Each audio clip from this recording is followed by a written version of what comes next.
Dan da da dan dan dan da da dan dan. Yeah. That's the BZ. Mali pala. That's the Urban Cruiser, guys. Kakalis na kasi ng BZ4X beside this Urban Cruiser. So, simulan natin sa susi, ah. Yan, ah. That's the key. Okay?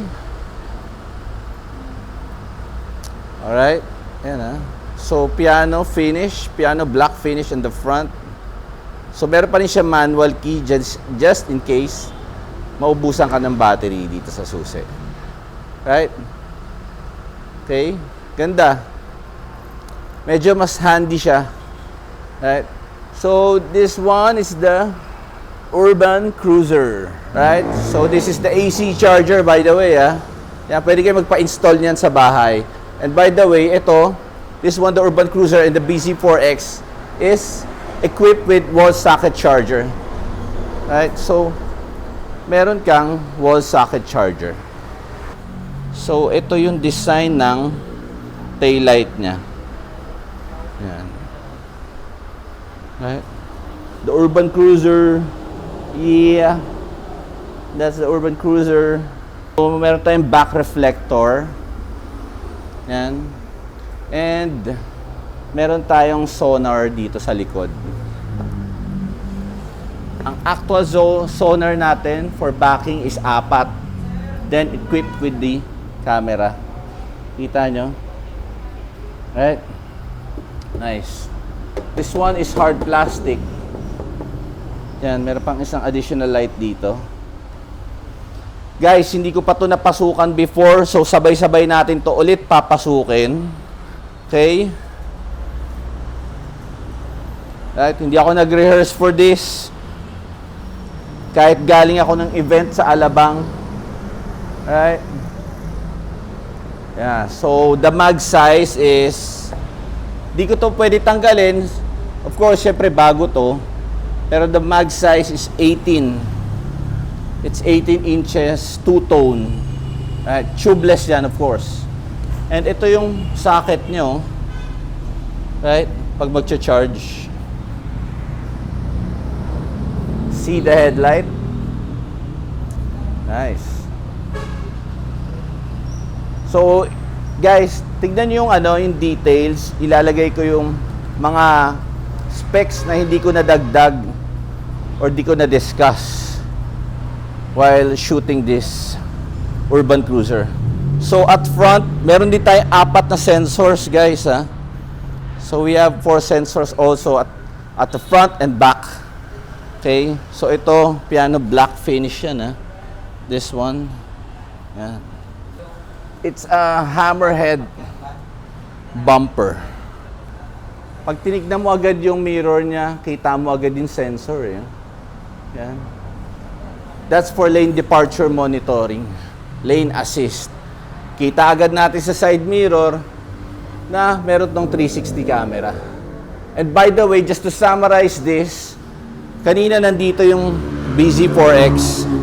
Mas mataas yung battery capacity ng BZ4X versus this one. So, ang battery capacity nito is 475 kilometers at full charge. Then sa BZ4X is 570 kilometers. Alright? So, syempre, magdedepend pa rin yan sa road condition and load condition. Okay? So, let's try this smart entry button. Right? So, finish ko siya ng once. Right? Kita nyo? So, nag-open. Yan. So, quick look lang. Ayan, makikita nyo siya. Meron siyang brown accent. Yan. Actually, nag-test drive nito sa akin sa Alabang. Gandang-ganda siya. So, black and brown design ang interior niya. Ganda. Yan, meron niyang sunroof, guys, ha. Right? Yeah. So, let's begin. Ito na nga yung door panel control natin. Okay? So, central window lock, 4 window panels, central door lock, then meron siyang auto So it means sa auto, kapag pinush mo yung lock or nilock mo siya using the smart entry button dun sa door handle, is magpo-fold yung side mirror. Okay? So it means naka-auto fold siya. Ito yun yung gitna. Okay? So yan. So ito yung adjustment niya for left or right. Then ito yung cursor niya. Okay? Nice. So door function, one cup holder under. See? So hindi siya extended Actually extended naman pero very little. Nandito merong fabric design. Then dito is hard plastic. Okay? Then by the way, itong brown na to is leather siya para siyang leather, guys. Nice. And meron tayong seat height adjuster. So power tong adjust niya. Yan, power ang pag-adjust ng seats niya. Then ito, tignan nyo sa ilalim mo. Since, yan, nakita nyo? Sa ilalim niya, meron power supply. Okay? Andito yung supply niya, power supply niya yung parang sa lighter, yung bilog.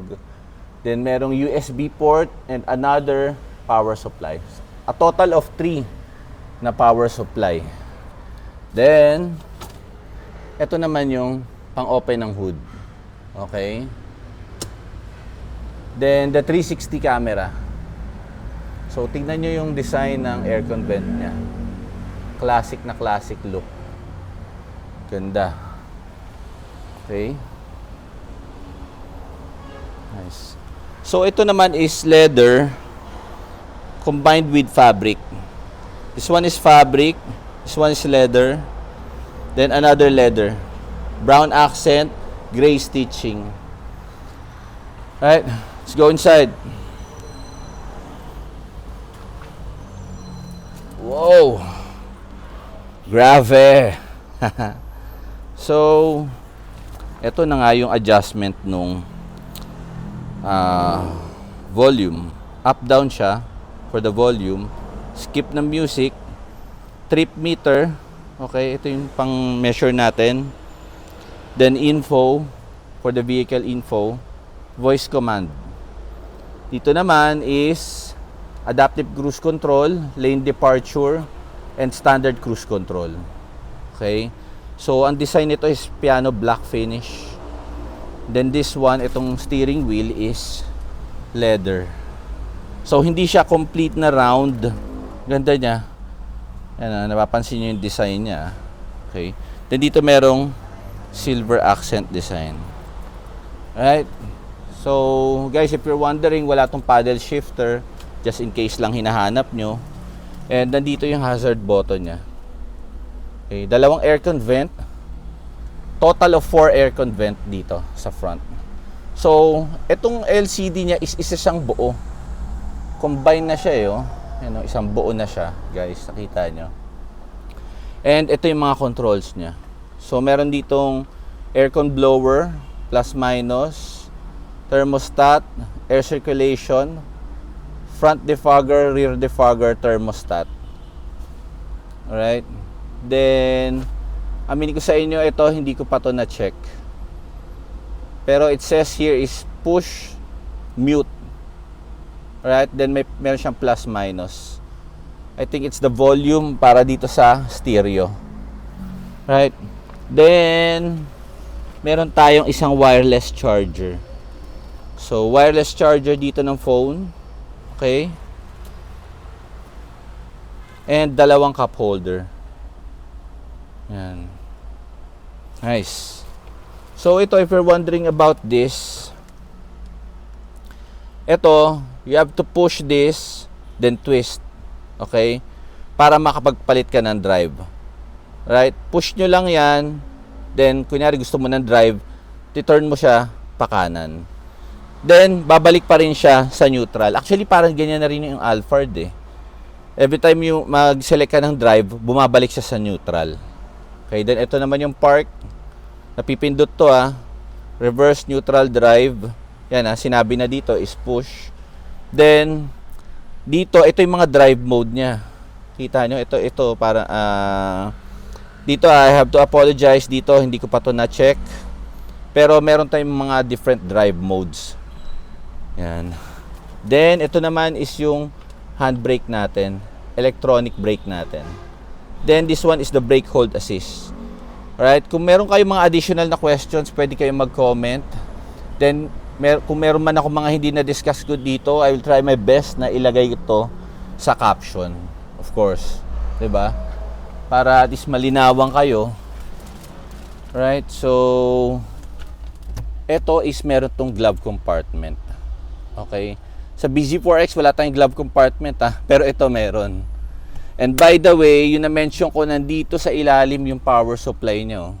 Dito Yan, baka na dito. Kanina pinakita ko na, nandito sa ilalim. Okay? Right. Then, going at the headliner. Yan. Meron tayong mirror. And this one, you can open this, man. See that? Okay? Nice. Nice. And ito, kita natin dito sa headliner. Sana nakikita nyo. Ayan, meron tayong mga different modes. Sa ilaw lang naman yan. Yan. Then, ayan, lit. Okay, then ito door function. And ito, hindi ko alam to actually. Minig sa inyo. Sabay-sabay lang natin to pinasok right now. Then, meron tayong mirror for the passenger and the driver. And actually, na-test drive ko to last time na na-test drive to nung client with me. Kasama ako. So, for the suspension, hindi ako sure kung maniniwala kayo since dito ako sa Toyota nag-work. Pero sa akin, ang ganda ng suspension ng shocks niya. Alright? Then, by the way, naka-JBL tayong speaker, guys. Okay? So, nandyan na yung mga judger natin, and mga bashers natin, Right? Yan ang JBL tweeter natin sa front, dalawa. Okay? So far, and ito, meron tayong center pocket. Okay? Spacious siya. May power supply ba? Wala. Okay? Nice. So, I think, ayun na ang ating first row. Okay? Meron yung sunroof, brown and black accent. The Urban Cruiser. Nice. So guys, inuulit ko lang, sa pag-test drive ng client ko, since nasa passenger side ako, ang ganda ng feel ng suspension niya. Very smooth. Kahit sa bumpy road pa kami dumaan. So dito, passenger side, okay, same black and brown seats. Alright, so meron tayong window control dito. Then ito naman yung door function, handle. Then like I mentioned at the front, this one is fabric also. Hard plastic. Then meron tayong speaker dito. Okay. Then cup holder, bottle holder. Nice. So check nga natin kung meron pa tong second aircon vent. Guys, wala tayong second aircon vent Alright? So, ang aircon vent lang natin is the front. Pero meron tayong power supply dito. Okay? Parang at least yung passenger dito makapag-charge din. Hindi naka-indicate kung ilang watts ang supply niya. Pero, yan. Okay, wala tayong lagay ng files. Ito pala. Dito meron lagayan. Pero dito sa driver, so, dyan sa likod niyan, meron tayong lagay ng files, and dito naman. And by the way, sa price, sa mga nagagalit sa atin, bakit daw hindi nilalagay yung price? Guys, huwag kayong matakot, hindi ko kayo i-follow up kung hindi naman kayo pabili. Kontakin nyo ako. If you want to know the price, okay? Or, indicate ko na lang din siya sa caption, sa description. So, ito nga pala hindi ko na-mention. Andito yung door handle niya. See that? That's the door handle. Okay? Pero itong sa second is nandito. Okay? Kita nyo? Medyo unusual. Right? So, Yan, meron tayong over fender dito eh. Oh. This one is plastic. Right? Like I mentioned, ito naman, side molding. This one is also plastic. So, medyo captivating dito sa look nito is the hammerhead look na napakaangas. Okay? So,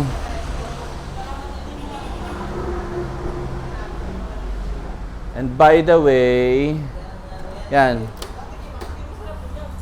So guys, this one is not power tailgate So manually ko inangat yung tailgate.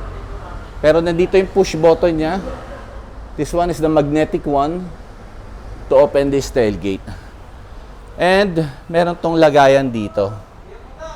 Yan. So meron siyang string dito. Ayan, sana nakita nyo Okay, so yan, nakasabit yan dito. Pwede kayo maglagay ng mga items nyo dito. Okay. This one is hard plastic with fabric finish. Right? And with the JBL subwoofer. JBL subwoofer dito sa likod. Alright. So guys, kung meron man ako hindi na-mention, then meron mga expert na nanonood sa atin dito. Feel free to comment guys Okay? May mga nagagalit kasi sa atin Walang price. Yung price, actually, kung very interested kayo, contact me lang. Hindi ko naman pina-follow up yung mga hindi pa bili. Right? Nice. So this one is the Urban Cruiser. 2,183,000 currently for this month. Right? So, sa nakikita natin, dahil nga sa war and the oil price hike, pwedeng magka-price increase anytime. Okay? So, malaki siya, guys, Yan. Ang bulky niya, tignan. Yeah. It's the Urban Cruiser. Guys, always check the description of this vlog, my video. So, may mga added infos ako na ilalagay. Right? So, that's it. Grabe, init ngayon tanghali. It's 3 p.m. Yeah.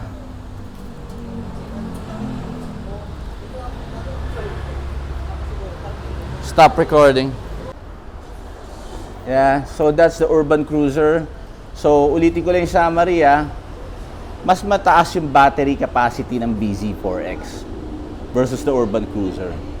Pero sa akin sa unang tingin ko dito, medyo pag mas gusto yung rugged, bulky look na all battery, okay? Dito, Urban Cruiser, medyo mas maangas yung look niya. Yung BZ4X, medyo mas futuristic ang look niya So yun, summary ko lang ulit. BZ4X is 475 kilometers at full charge. Then, that's the Urban Cruiser. Sorry, the Urban Cruiser is 475 kilometers. Then, the BZ4X is 570 kilometers at 100 kilometers difference. Alright? So, guys, hindi ko ipapromise yung mga availability nitong units na to. Pila lang natin, wala namang mawawala. Alright? Manghingi kami reservation kapag meron ka ng guaranteed unit. So, bago tayo matapos, meron kaming trade-in dito. Most brands, sinatanggap namin for trade-in. In case meron ka ng financing approval, pwede mo i-transfer dito yan. Bakit ba magta-transfer?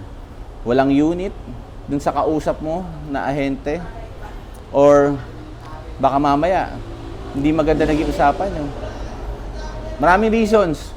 Pero that's it. Visit my TikTok, Facebook, and YouTube. Bye! So since nandito tayo ito nga po yung registration department namin. That's Ma'am Pam and Ian. Ito yung pinakamatigas natin. Right? Then, si Ma'am Janelle. Matigas daw ulo, si Sir Ian. So yun na nga guys. Ang inaano natin is yung battery. So, madalas na tatanungin yan, lalo na sa mga interested. paano ba, gaano ba katagal ang charging state niyan.